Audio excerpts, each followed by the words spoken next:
ሰላም አለይኩም ወራህመቱላሂ ወበረካቱ ድና የተከበራችሁ የዚነት ቤተሰቦች እንዴት ናችሁ? ደህና ናችሁ ወይ? አልሐምዱሊላህ። እናንተ እንዴት ናችሁ? ጤንነት አፍያ ሁሉ ሰላም? ከኔ ጋር ሁሉ ሰላም ነው። አሁን በቃ ደስ የሚል ሽታ ያለበት ቦታ ነው ያለሁት። ወላሂ ነው የምላችሁ፣ በጣም ደስ የሚል ማሻአላህ ተባረክ ረህማን ሪሃት ኮረሪማ፣ የኮረሪማ ሽታ ታውቃላችሁ። እና ደስ የሚል ያው እንደዘጋግቸዋለሁ በሩንና በጣም ደስ ይላል ማሻአላህ ሽታ።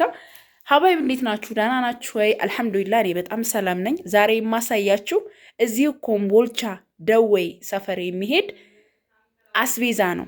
በነገራችን ላይ የዚች ልጅ እቃም አስቤዛም ሆኖ አልባሳትም ሆኖ ከ210 ሺህ በላይ ነበር ሂሳብ የመጣው። ኢትዮጵያ ገብታለች ሳምንቷ ማለት ቀድማ አላዘዘችኝም። ኦልሬዲ በርበሬና ሽሮ ብዙ ስለነበረም ቶሎም አላለቀም። ስለዚህ ምን ሆነ መሰላችሁ ሂሳቡ ከዛ ከምላችሁ በላይ ሊሆን ነው። አልባሳቱ ራሱን ችሎ ወደ 60 ምናምን ሺህ ብር ነው። እቃው ደግሞ እንደዚሁ አሁን ያ ሁሉ ቀርቶ እንግዲህ ብርድ ልብሱ ከአልባሳት ብርድ ልብሱን ካስቤዛ ደግሞ እነዚህ ሙሉ አስቤዛዎችን ያው እንትን ብለናል ማለት ነው።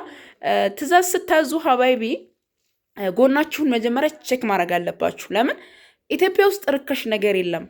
ለምሳሌ 3 ኪሎ ቡና ከገዛችሁ 3900 ብር ነው። እና አስቤዛ በተለይ ደግሞ ባልትና ሲሆን በውስጡ ብዙ ነገር ስላለ እርጥብ ቅመም፣ ደረቅ ቅመም ብዙ ነገር ስላለ ብዙ ብር ይይዛል። እና እንላችሁ ፈለኩት ይሄ አሁን የተሟላላት ያን ሁሉም ነገር ቀርቶ 128520 ብር የፈጀ ነው።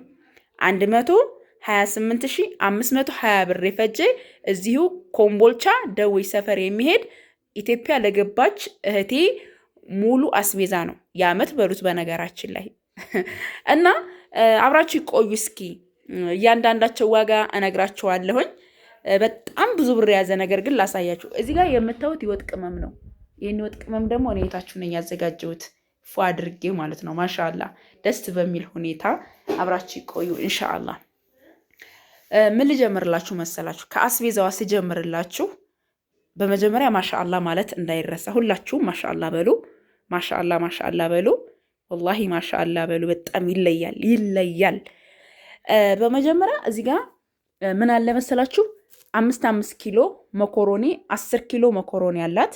10 ኪሎ መኮሮኒ በ170 ብር ሂሳብ ተገዝቶላታል። ሱካር 20 ኪሎ አላት።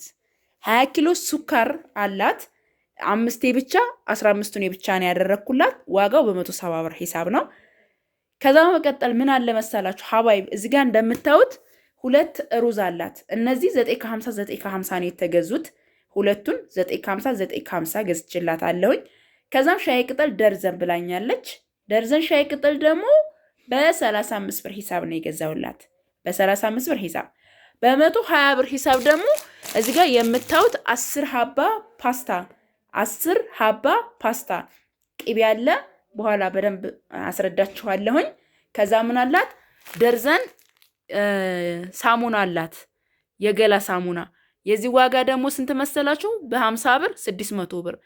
ሻምፖ አላት፣ የዚህ ዋጋ ደግሞ 500 ብር። 250 የፀጉር ቅባት ፈሳሽ። ዘይት አላት፣ 2 ዘይት የገዛሁላት ደግሞ በ1650 ብር ሂሳብ 2 ገዛሁላት። ኦመር ጀሪካኑን ገዝችላታለሁኝ 20 ሊትር 5000 ብር ገዝችላታለሁኝ። ሀባይቢ ቡና አለን እዚህ ጋር እንደምታዩት ቡና አለን። ይሄን ቡና የገዛሁላት በ1300 ብር ሂሳብ ነው። 3900 ብር ይመጣል ማለት ነው። ከዛም ወደ ወጥ ቅመሙ ስነድ የወጥ ቅመም በነገራችን ላይ 3 ኪሎ 4 ኪሎ 5 ኪሎ ስትሉ ለእናንተ ኪሎው ሊያንስባችሁ ይችላል። ግን ኮሮሪማ ፍልፍል ኮሮሪማ 4500 4000 ነው የሚገዛው። ለምን ኮሮሪማ ሳይፈለፈል ብንገዛው ለምሳሌ 6 ኪሎ ብገዛ 3 ኪሎ እንኳን አይወጣልኝም ማለት ነው። ስለዚህ የምገዛው ምንድነው ለወጥ ቅመም ኮሮሪማ የተፈለፈለውን ነው ማለት ነው። እና ሀባይብ ይሄ 4 ኪሎ ኮሮሪማ አለው። 7 ቅመም ደግሞ ኪሎ 3000 ብር ነው። በጥቅሉ ይሄ ኮሮሪማ እኔ ቤት ውስጥ ራሴን ልጅቷን አውቃታለሁ። በነገራችን ላይ ማስፈጨት እችላለሁ ወፍጮ ቤት ወስጄ፣ ግን ራሴን ነኝ የፈጨሁት። ይሄንን ቀይ ሽንኩርት አደረቅኩ በመጀመሪያ ማለት ነው። ቀይ ሽንኩርት አድርቄ ቀይ ሽንኩርቱ ከደረቀ በኋላ ሞቅ ሞቅ ይደረጋል። ትንሽ ቅመሙ ደግሞ ቀይ ሽንኩርት ያለው የወጥ ቅመም ማሻአላ ተባረክ ረህማን በጣም ነው የሚጥመው። ሽታውም ሁሉም ነገር በቃ ጽድት እንዳለ ነው የሚያልቀው ማለት ነው። እና 3 ኪሎ ገዝቼ 1 ኪሎ እንኳ የደረቀ አልወጣልኝ የሚገርማችሁ ነገር። እና ኪሎ ደግሞ በ350 ብር ሂሳብ ነው የሀገራችንን ሽንኩርት የገዛሁት። ያው ለእናንተ ለማብራራት ነው። አጠቃላይ ይሄ አሁን ስንት ፈጅቷል መሰላችሁ? 23550 ብር ፈጅቷል። ይሄ ቅመሙ ብቻ 5 ኪሎ ለእናቷና ለእሷ ነው። እዩት እንዴት አባቱን እንደሚያምር ጽድት አድርጌ ነው የፈጨሁት። ማሻአላ ሁላችሁም ከወደዳችሁት ላይክ፣ ሰብስክራይብ፣ ሼር እያረጋችሁ አበረታቱኝ። በመቀጠል የአጥሚት እህል አለ። ምክንያቱም እሱ ያዘዘችው 10 ኪሎ ነበረ። ግን የአጥሚት እህል ጤፍ፣ ዘንጋዳ የሀገራችን ካወቃችሁት ቀዩ ማሽላ በሀገራችሁ ብቻ አላቅምን እንደምትሉት ዘንጋዳ ይባላል እኛ ሀገር። ከዛ ምን አለው ሰሊጥ፣ እንዲሁም ደግሞ ሱፍ፣ አጃ፣ ገብስ እነዚህ ተቀላቅለው ነው። ይሄ 5 ኪሎ የተዘጋጀላት ከነ ሁሉ ከነ ማስፈጫ ሆኖ ይሄ የእጅ ምናምን ወላሂ አላሰብኩም እኔ እዚህ ላይ። ምክንያቱም ልጅቱ ኢትዮጵያ ገብታለች ኦልሬዲ እንዳልኳችሁ ብዙ ዕቃ ተቀንሷል። ስለዚህ 1350 ብር ይዟል ማለት ነው። በመቀጠል በርበሬና ሽሮ ነው። 20 ኪሎ በርበሬ በ830 ብር ሂሳብ። እንደገና ደግሞ ቀይ ሽንኩርት፣ ዝንጅብል፣ ጭናዳም፣ ነጭ ሽንኩርት ተደርጎ ተደልዞ ከደረቀ በኋላ ነው ያው እንደነገርኳችሁ ምን የሚደረገው እርጥብ ቅመም ከደርጎበት ከተደለዘ ከደረቀ በኋላ ደረቅ ቅመም አለው። ደረቅ ቅመም እንግዲህ የኮረሪማ ዋጋ እየነገርኳችሁ ነው። አመናችሁም አላመናችሁም ከ6300 በላይ የቅመም ዋጋ ነው ማለት ነው። እና ጉሉ ማሻአላ ተባረክ ረህማን በጣም ጽድት አድርጌ ነው የተዘጋጀላት። ሀባይቢ ሽሮ 30 ኪሎ ነው። 15 ኪሎ ባቄላና አተር 5 ኪሎ ነው እንግዲህ ጓያ የተቀላቀለበት ያው ውሃ ለማንሳት ስለሚፈለግ እንጂ ያን ያክል ግዴታ አይደለም። እንግዲህ ከለሩ እንዴት እንደሚያምር ይውልኝ ማሻአላ ተባረክ ረህማን። እዩት ጽድት ያለ ሽሮዋት እዩት ሽሮዋ። ይሄም እንደዚሁ ለእናቷና ለእሷ ነው የተከፈለው። እዚህ ጋር እንደምታዩት 15 እና 20 ኪሎ እና ያኛው 20 ኪሎ ነው። 20 ኪሎ እና 10 ኪሎ 10 ኪሎ ለእናቷ ነው 10 ኪሎ በርበሬው ጋር ማለት ነው።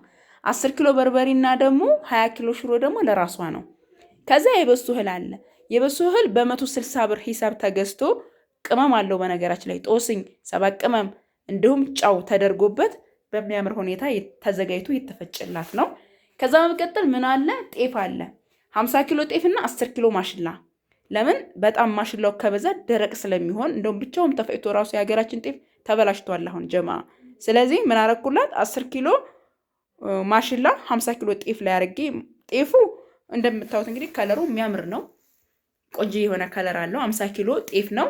10 ኪሎ ደግሞ ማሽላ ነው። ተቀላቅሎ ነው የተፈጨው። አብሻ አለው። ስለዚህ ምን አደረኩላት መሰላችሁ በ112 ብር ሂሳብ 50 ኪሎ ጤፍ ገዛሁላት። ከዛ በ62 ብር ደግሞ ማሽላ ገዛሁላት። 25 ኪሎ በቆሎና 25 ኪሎ ስንዴ ደግሞ በጣም የሚያምር ሽታው ማሻአላ ይሄ ያለ አይደለ ለዳቦ ነው የፈለገችው። በቆሎና ስንዴ ተፈይቶላታል። ስንዴ በ85 ብር ሂሳብ ነው። በቆሎ በ44 ብር ሂሳብ ነው የተገዛው ማለት ነው። ያው ለእናንተ ግልጽ ለማድረግ ነው። እንግዲህ ጀማ ይሄንን ያማረ የተዋበ ቆንጆ የሆነ አስቤዛ ከወደዳችሁት ላይክ፣ ሰብስክራይብ፣ ሼር እያደረጋችሁ አበረታቱኝ። ወደ ቅቤያችን ስንመጣ ቅቤ 5 ኪሎ ነው። 2 ተኩል ነው እዚህ ጋር የተደረገው። ሙልት ያለ ነው እስካፉ ጀማ ላሳያችሁ። ማሻአላ ተባረክ ረህማን እዩት፣ ጽድት እዩት እንዴት እንደሚያምር። ቆይ በማንኪያ ወጣ አድርጌ ያሳያችኋለሁኝ። ቅቤ በ800 ብር ሂሳብ ተገዝቶ ኪሎ። ከዛ ማንጠሪያ ቅመም ደግሞ 1000 ብር ተገዝቶ በሚያምር ሁኔታ ነው የተዘጋጀው ጽድት ተደርጎ ማሻአላ ተባረክ ረህማን። ቅቤ ኪሎ 800 ብር ነው ማለት ነው። ከዛ ፎጣ ነው ይሄ የምታዩት ትልቁ ፎጣ ነው። ዋጋው ደግሞ 800 ብር ነው። 4 ሀባ ቱሩ ላቭ ብርድ ልብስ ብላኛለች። 4 ሲባዛ 3700 ብር ስሩት። 4 ሲባዛ 3700 ብር። አንድ ኮምፎርት ብላኛለች። ከለሩ እንዴት እንደሚያምር እንግዲህ እዩልኝ።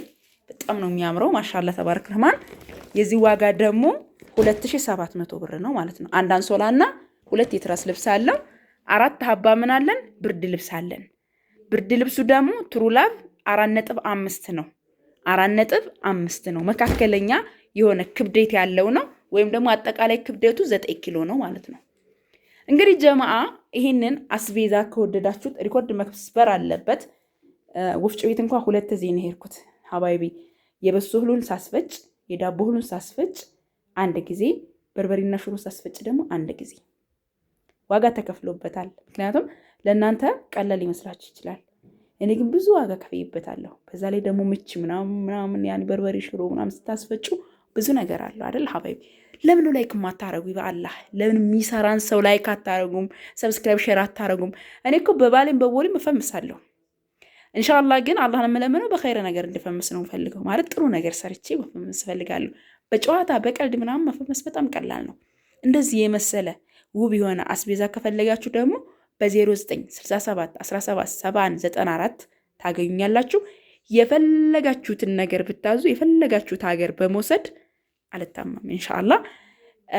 እንግዲህ እነዚህን እንሰታተር። ብዙ ትዕዛዞች ነበሩ። ያው ወደ 70-80 ምናምን ሺህ ብር የሚሆኑ እቃዎች ቀርተዋል ማለት ይቻላል። እነ ሌዘር፣ የጭስ መሞቂያ፣ ወንበር ምናምን፣ ስቶቭ ምናምን ብዙ ነገሮች የቀሩ አሉ። ከአልባሳት ሙሉ ለቤተሰብ የታዘዘ ልብስ ቀርቷል። ምክንያቱም እኔም ኪሳራ ነው የምወድቀዋ። እሷ አሁን ኢትዮጵያ ውስጥ ሆና ለእኔ ብር ትልካለች ማለት ዘበት ነው። በጣም ብዙ ሰዎችም ይሄን ነገር አያደርጉትም። አውቃታለሁ ልጅቷን ቤት። በእርግጥ ከዚህ ቀደም በርበሬና ሽሮ ለእናቷ ወስጄላታለሁኝ የመጀመሪያ ስራ የጀመርኩ አካባቢ። ግን አይቻልም አባይ መቀያየም ነው የሚሆነው። እና ማሻአላህ ተባረክ ረህማን። እንግዲህ እንደዚህ ያማረ የተዋበ ውብ የሆነ በርበሬና ሽሮ ከፈልጋችሁ ፏ ነው ማረገው። ብቻ ሶብር ያስፈልጋል። አያችሁታ ጉሉ ማሻአላህ ተባረክ ረህማን። ይሄንን የወጥ ቅመም ቆንጆ አድርገን እንፈጫለን ማለት ነው።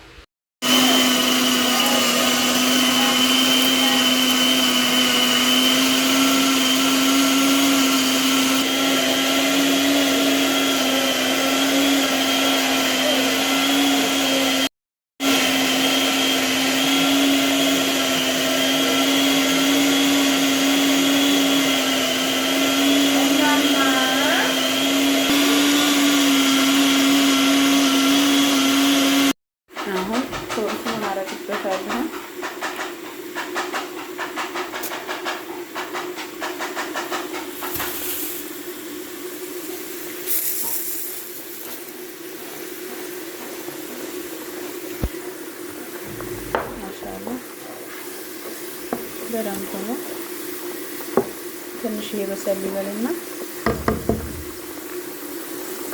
ቀድሜ ስለጣርኩት ይሄ በሰል ይበል። ቀድሜ ነው የጣርኩት። ይሄ ግን ከዚህኛው እንትን ስለሚል ነው ማለት ነው። ቢስሚላህ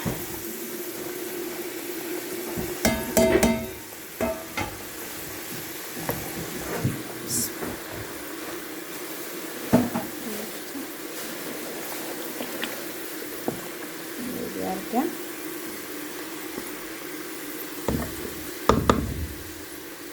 ማሻአላህ ጣፍጣል ሽታው። ከዛ ላይ እንመጣለን። ቢስሚላህ ከዛ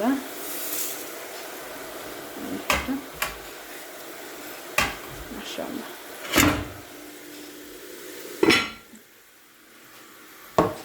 አሁን እንከርነዋል። ከዛ ማሻአላህ እዚህ ጋር ምን እናደርጋለን? ቢስሚላህ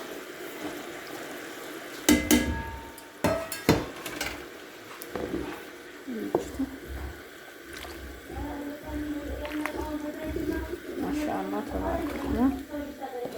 አያችሁታ እንዴት እንደሚያምር ማሻአላህ ተባረከ። ይሄ በቂ ነው። ይሄ ግን ትንሽ ቅመሙ ይጠንቀል።